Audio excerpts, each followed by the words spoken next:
حسبي به وبطه حسبي بشيخ تجاني.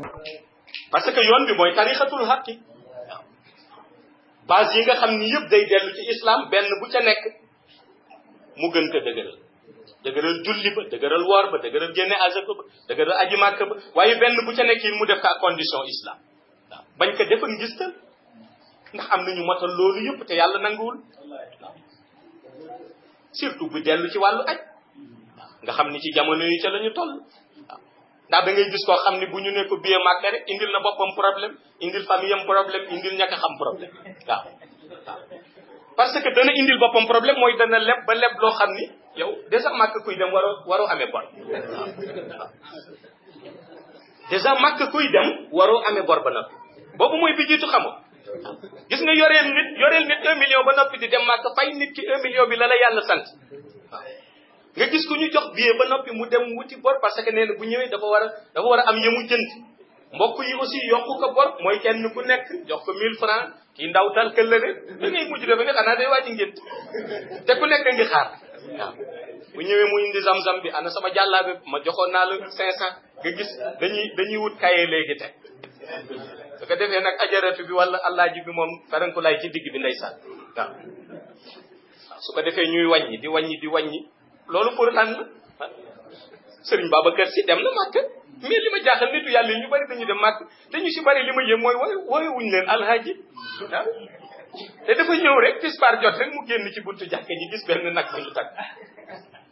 mu daal di woote ni waaw nag bi moom ko fi tagg ñu ne ko góor gi da nga jóge màkk foog ñu teral mu ni yéen li may julli juróom ci jàkka ji yëpp takku leen nag day ma jëm sama farata dellu si ngeen takk nag ñu ne du benn mu ni benn la de parce que julli juróom woor weeru koor génne azak ak aji mag benn bu ci nekk farata li ci diin waaw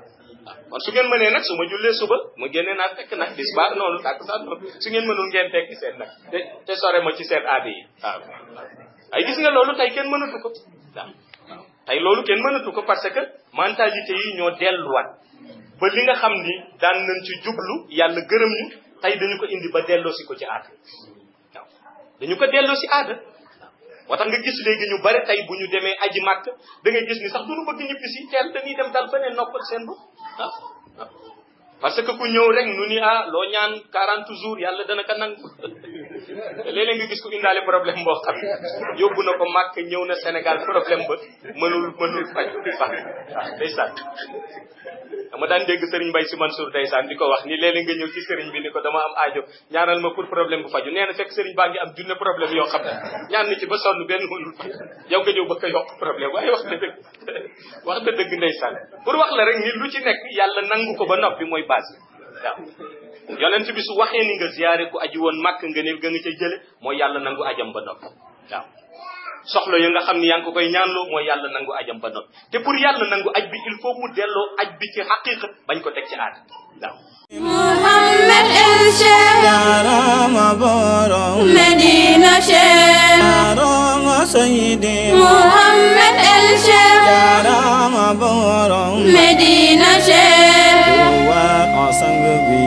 est le seul remède pour une âme vivifiée sans écueil et la rédemption du cœur. Kurwa Sang bi est le seul remède pour une âme vivifiée sans écueil et la rédemption du cœur.